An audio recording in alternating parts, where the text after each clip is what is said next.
Welcome to the secret world of finance. Today, we're really pulling back the curtain on how artificial intelligence, well, it isn't just changing the rules anymore. It feels like it's rewriting the entire blueprint for economic opportunity. That's a good way to put it. And this isn't just about, big banks or Wall Street. It's really about how anyone, anywhere, can now use AI to build something, to grow, and maybe even reshape what it means to be a successful business. Absolutely. It feels like a profound shift in how wealth is created, how it's accessed. Yeah. It's truly a pivotal moment, I think. We've been looking at a whole stack of, really compelling sources that highlight how AI is moving from just being a powerful tool Right. to becoming like an essential foundation for success. We'll explore the financial side, how big companies are using it to save billions, literally billions. Why? But also, maybe even more interesting, the surprising ways an individual can launch and, scale a high-growth business with basically zero employees. Zero employees. Yeah. That's the hook right there. Yeah. It's about unlocking financial freedom, economic impact, on a scale we haven't really seen before. That's exactly what we're here to explore. So think of this as your essential briefing, right on the bleeding edge of business and innovation.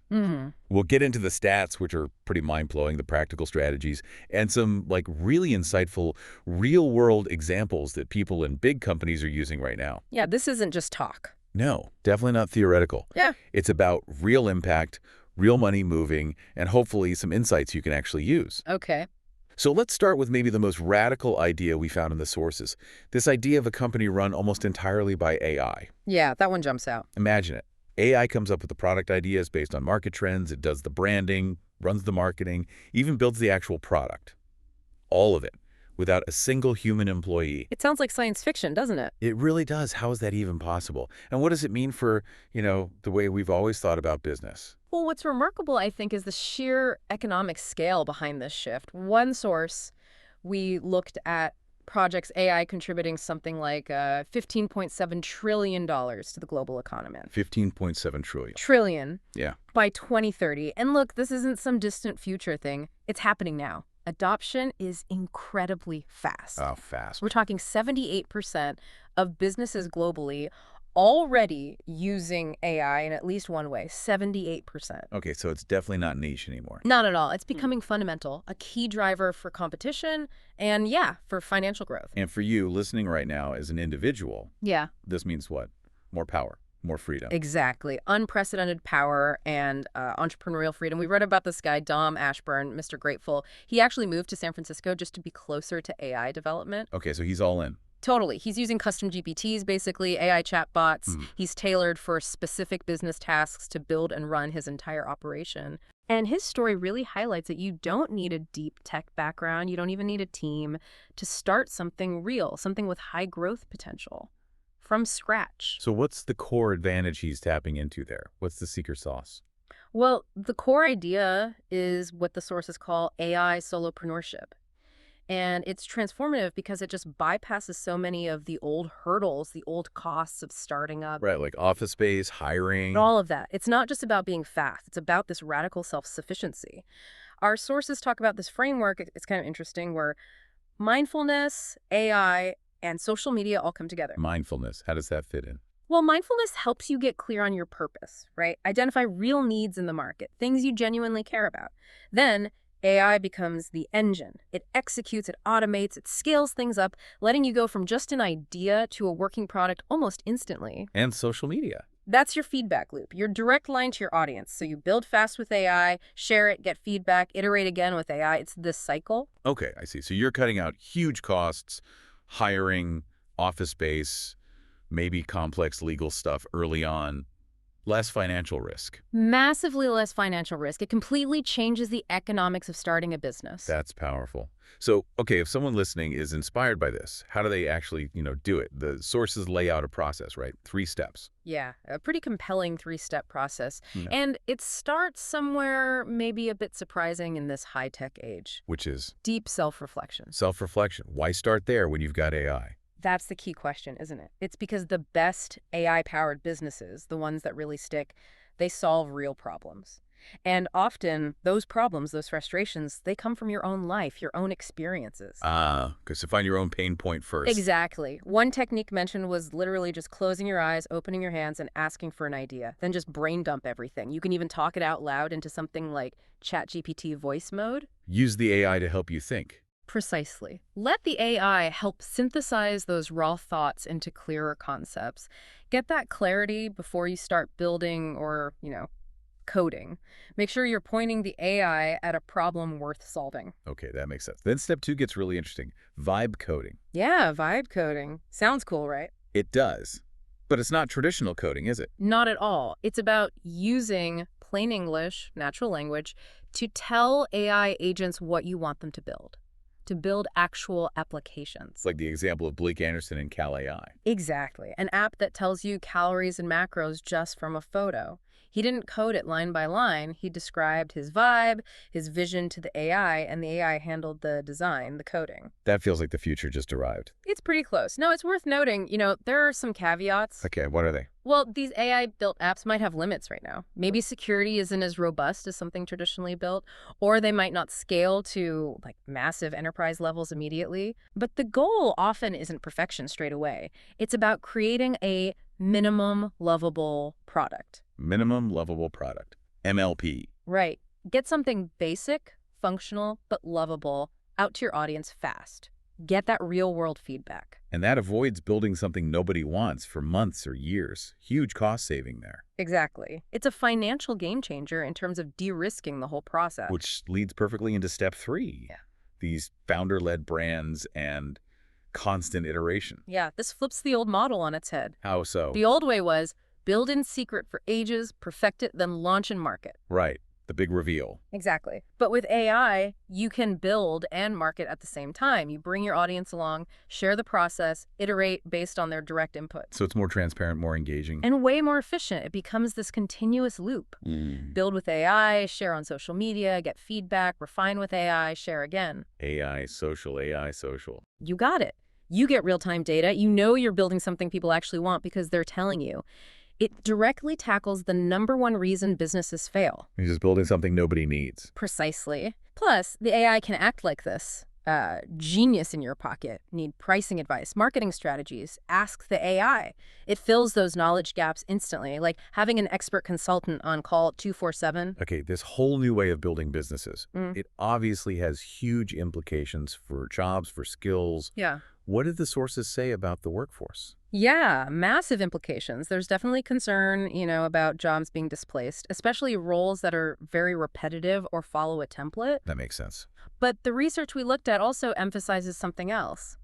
AI will massively accelerate learning and capabilities for the top skilled people. So making the best even better. Kind of. Think about coding. Mark Zuckerberg, the CEO of Anthropic, they both predict most code will soon be written by AI. So no more software engineers. No, not necessarily. Their roles will just evolve, become more like scientist-like, focusing on research, abstract thinking, guiding the AI rather than typing out every single line of code. The human input moves upstream to higher-level problems. Interesting. So what does this mean for, your career path? What skills should you focus on? Well, it points very strongly towards the rise of the AI generalist. AI generalist. Okay, what's that? It's someone who can solve a wide range of problems across different areas using AI tools, rather than being super specialized in just one narrow thing. So breadth over depth. In a way, some analyses even suggest the workforce could flip. Maybe from 80% specialists today to 80% generalists in the future, because AI handles the specialized, repeatable tasks. Wow, that's a big shift. Is there a path to becoming one? Yeah, the sources suggest a kind of roadmap. Starts at level 0, just playing around with AI tools, exploring. Level 1, understand how they work, learn how to prompt them well. That's key. Prompting is crucial. I keep hearing that. Absolutely. Then levels 2 and 3 are about going beyond text-generating images, video, audio. Level 4 is actually building products and services with AI. And level 5, automating whole teams or workflows with AI agents. Okay, that's quite a progression.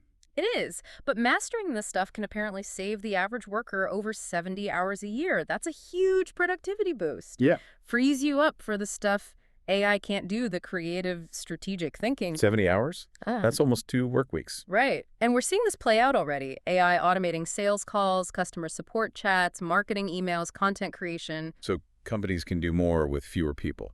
Potentially, yes. One source mentioned their marketing team getting leaner because AI took over a lot of the initial outreach and content drafting. So where does the human value lie then, if AI does so much? Original thinking, that's the key takeaway. AI learns from existing data, so the people who can think beyond that data, who can generate truly new ideas, innovate. They'll command immense value. They'll be the differentiators. Original thinkers. Okay. This brings us up to the leadership level.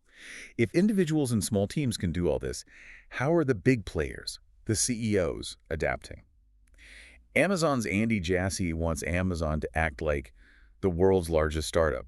What's behind that? Well, Jassy's perspective really highlights principles that are even more critical now. Obsessing over customer problems, real ones. Having lots of builders and owners in the company. And speed. Above all, speed. Speed seems to be a recurring theme. Definitely. He flat out says, speed is a leadership decision. Leaders have to actively fight bureaucracy, flatten the hierarchy, empower people. Amazon apparently boosted its ratio of individual workers to managers by 15% doing just that. Making the organization more agile for AI. Exactly. So innovations can be adopted and scaled quickly, not get stuck in layers of management. And what about risk? Big companies usually hate risk. That's Jesse's point, too. As companies get bigger, they tend to play it safe.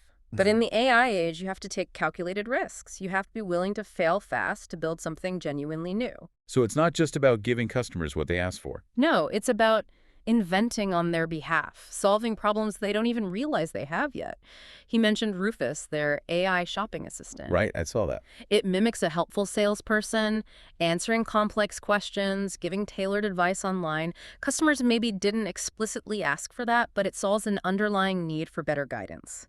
AI enables that next level of innovation. That makes sense. And beyond Amazon, what about CEO leadership more broadly in this AI era? Well, another source talked about a shift away from the old imperial CEO. The new model emphasizes things like humility, vulnerability, self-awareness, collaboration. Less top-down command. Much less. CEOs are becoming more like chief calibration officers. They're constantly balancing competing priorities, efficiency from AI versus developing their people, pushing innovation versus ensuring it's ethical. It's navigating constant uncertainty. That sounds challenging. It is. The example used was Moderna's CEO, Stefan Bancel, with the COVID vaccine. He didn't dictate how to make 1 billion doses in record time.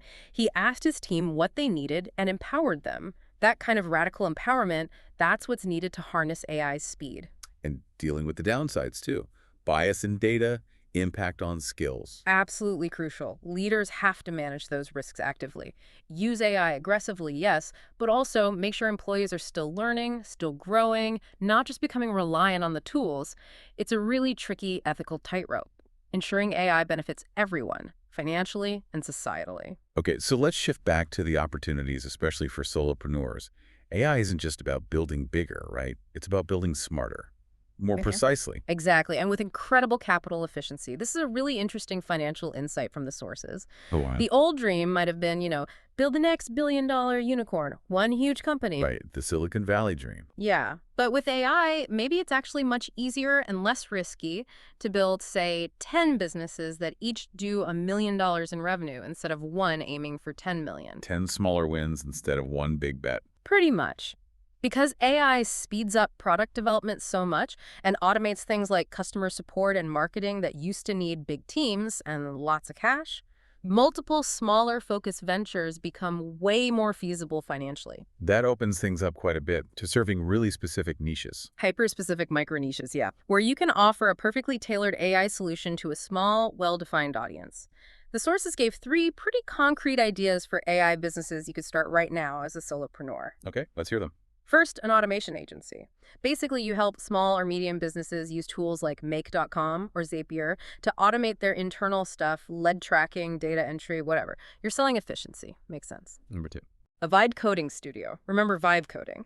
You offer custom AI software built using natural language tools for specific clients, like a custom habit tracker for a coach or a personalized AI helper for a local shop. Super tailored. Cool. And the 3rd. Service as a software. Think SaaS, but maybe simpler. Building AI voice agents for customer support or sales for small businesses using tools like WIPI. You could even have a human step in for tricky problems. You turn an expensive service into an affordable automated one. Big arbitrage potential there. These sound like real viable businesses. They are, and look at the examples. Midjourney, the image AI, they hit $200 million in revenue with only about 30 employees. 30. That's insane. Right, or Cursor, the coding agent tool. Oh, Also reportedly $200 million revenue, just 25 people. wow. The power of these AI native businesses to scale with almost no traditional overhead, it's unprecedented. Massive success doesn't need massive teams or massive funding anymore. Okay, so wrapping this up, Yeah. what's the main takeaway? What's your next step if you're listening? Well, the big message is that this AI shift, it's not just for the tech giants. It's a huge opportunity right now for every individual, every business, big or small. It's accessible. Very accessible. The real question isn't if AI will impact your world, your finances, your business. It's how quickly you decide to adapt and start leveraging its power. You have to see the financial and strategic edge it offers now. And the biggest hurdle isn't the tech itself. Often, no, it's us. It's our own reluctance to unlearn the old ways, to commit to constantly learning. So mindset is key. Absolutely. Being able to spot patterns, see opportunities, and then blend your human intuition, your creativity with AI's speed and automation. That's the winning formula now. It's about letting go of old assumptions and really embracing what's possible. A challenging but exciting time to be sure. Definitely exciting. Thank you for listening. See you again in the next episode.